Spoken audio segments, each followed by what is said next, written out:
If you're looking for an adventure in the snow with an emphasis on nature, wildlife, and scenery, Tupper Lake, New York has one of the top attractions in the Adirondacks. The Wild Center, the interactive natural history museum and science center in Tupper Lake, used to get most of its visitors in the summer. For the past few years now, tourists and Adirondack residents have discovered the joy of exploring the campus during the winter. The Wild Walk is one of the major attractions of the center during the colder months and all year long.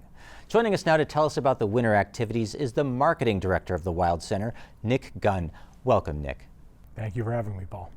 For some of our viewers who don't know, what is the Wild Walk at the Wild Center? Yeah, so Wild Walk is this really unique, one-of-a-kind experience at the Wild Center. It takes visitors from the ground and through a series of gradual walkways, brings them 40 feet above the trees to provide this really cool perspective of the Adirondack forest that you wouldn't normally get in any other setting like it. You know, it's really unique because not only is it a great view, but it's also totally accessible. So wheelchair, walker, scooter, wagon, you name it, we'll get you to the top of it. And then the other thing is it's also, in its own wild century way, very educational. So throughout the entire structure, you know, it's dotted with different traditional museum interpretation and signage and different opportunities to learn along the way.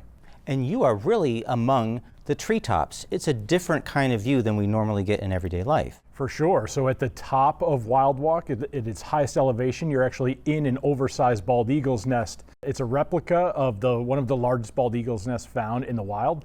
So it's 10 feet across, but it's totally man-made. And yeah, you're 40 feet off of the ground there. So you get these really fun panoramic views of, you know, Mount Morris and Whiteface, but then also the Racket River Oxbow below you. So you're truly amongst the trees when you're up there. When the Wild Walk was introduced, wasn't it an activity for the warmer months? Correct. So Wild Walk, when it was first introduced, was open May through, you know, whenever the snow started to fall, typically in November. And in 2019, you decided to open it year-round. What was behind that decision? Yeah, so our visitors love Wild Walk. It's really what we've become known for.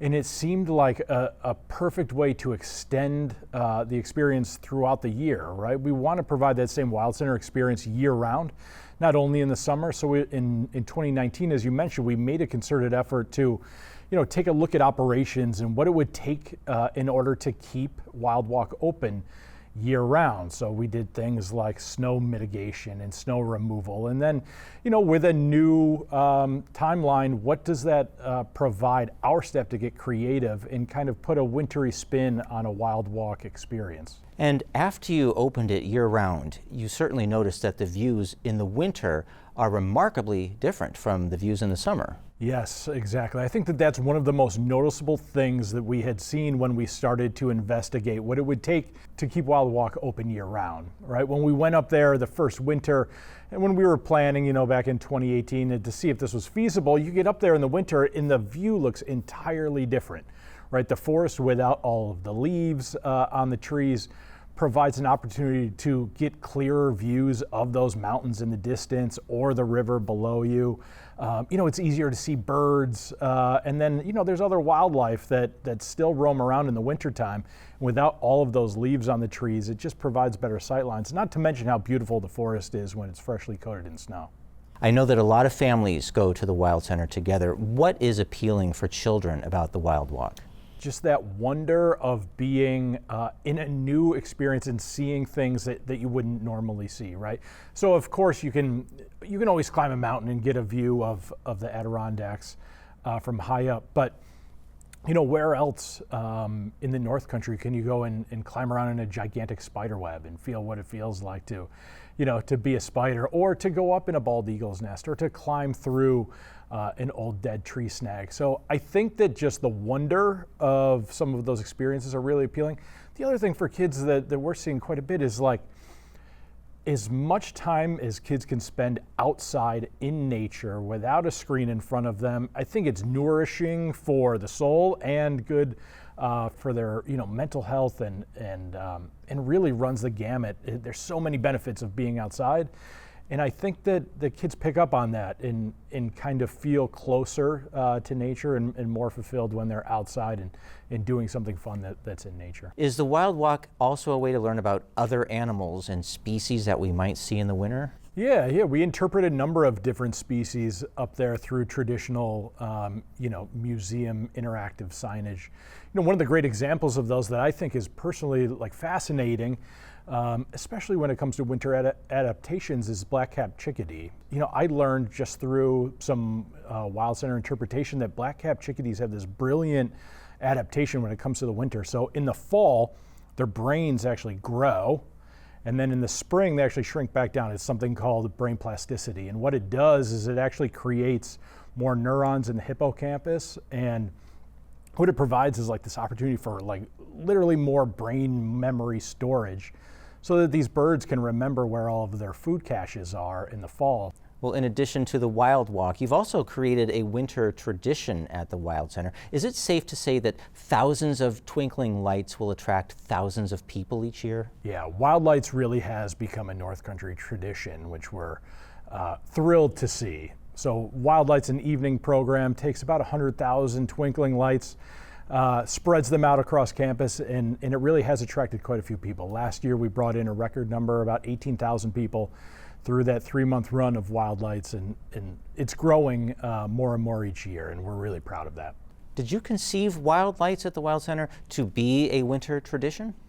So it's funny, originally we conceived of Wild Lights as an opportunity to get people outside on campus. So when we had to shut down the indoor portion of the museum during the COVID-19 pandemic, we were looking for anything that would get people outside and just engaged in nature. And one of these ideas that we had was this idea of a winter experience where we would line portions of the campus with lights and get people outside during the winter. So it started that way, and we thought that maybe it would be a one-year thing, just temporary, to get people outside, and the response from visitors has been overwhelming.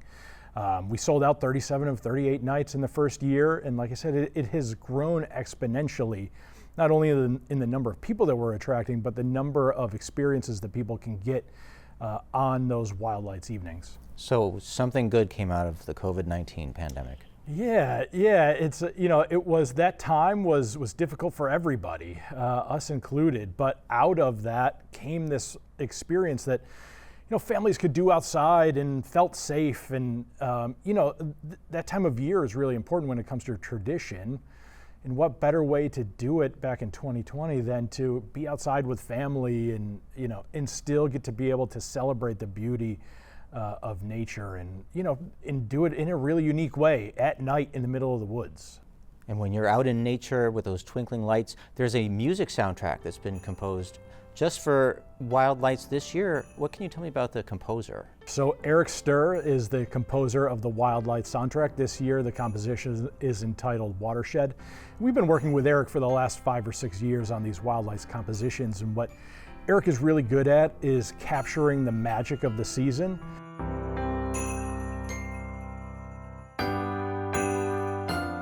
So Eric not only composes music that he thinks sounds good together, but he also composes it in 3 dimensions, because you got to take into consideration, one section of the trail on the far end might be playing, a left-handed piano piece, where the speakers on the right side of the trail might be playing something coming out of the right hand, and Eric blends all of it beautifully, and what it results in is this really transporting effect. That's what happens when the arts meet nature. Yeah, and that's what we're all about at the Wild Center, right? Is finding intersections in on-ramps for people to find that passion in nature. So for some people it's animals, for other people it's art installations like Eric's piece in the Forest Music Trail. You also have that fantastic art installation with the stickwork sculpture. Yep, so Patrick Doherty, who is a sculptor based out of North Carolina, we're very fortunate to have him on campus back in 2021 to install one of his now famous stickwork sculptures. So it's an all-natural sculpture. There's no steel or concrete or foundation, and he blends and weaves these locally sourced twigs into this gigantic twiggy complex, and ours is unique because there's different rooms and you can climb inside and in and out, and it's the perfect place to play hide and go seek as a kid. And then in the wintertime in Wild Lights, we light the whole thing. So it becomes like this glowing masterpiece in the middle of the woods. It's really cool. It's really fun and unique, and just another example of ways that people can interact with nature through art. And don't you also have a new installation for Wild Lights this year? Yeah, every year we try and build more and more things, right? So in year one, we went from the Forest Music Trail and Wild Walk to, in year two, keeping the indoors open and doing some experiences inside. This year, we're really proud to partner with an artist based out of Anchiota by the name of Echo. And he does these really fun, unique, funky installations with projection. So projection art in an interactive experience where you can take different natural history elements and put it on the projector and turn knobs and press buttons to kind of change the projection that you're seeing. And of course, there's more photo ops, right? We always love to create a good photo op. So whether it be this series of undulating hexagons through the middle of the parking lot that create like this tunnel of light, or different moving neon signs and eagle wings that you can take a photo in front of. There's a number of new things each year that we're trying to provide visitors so that each year is something different, something new to see. And for your 20th year, I know you have something very special coming up this summer. Yeah, we're very excited to be presenting the work of Thomas Dambo, who's a Danish recycled material artist. So we have 6 larger-than-life recycled material trolls coming to the Wild Center for his installation called Trolls Save the Humans. That'll be there June 1st through October 31st, and we're really proud to be the first place in New York State which has hosted a Thomas Dambo installation. The exhibit not only has a sustainability message, but also has this really fun and funky story, and to get people out into the woods and discovering these trolls, people are really going to like. So we're excited for that installation. Nick Gunn, thanks for stopping by and for telling us about the many different reasons why the Wild Center is a wonderful place for an outing in the winter. Yeah, thanks, Paul. Even when Wild Lights wraps up on February 21st, activities such as the Wild Walk among the treetops, snowshoeing, kick sledding, and ice fishing will carry on while conditions remain cold. And of course, the indoor activities at the Wild Center will continue throughout the year. Head to wildcenter.org for updated information.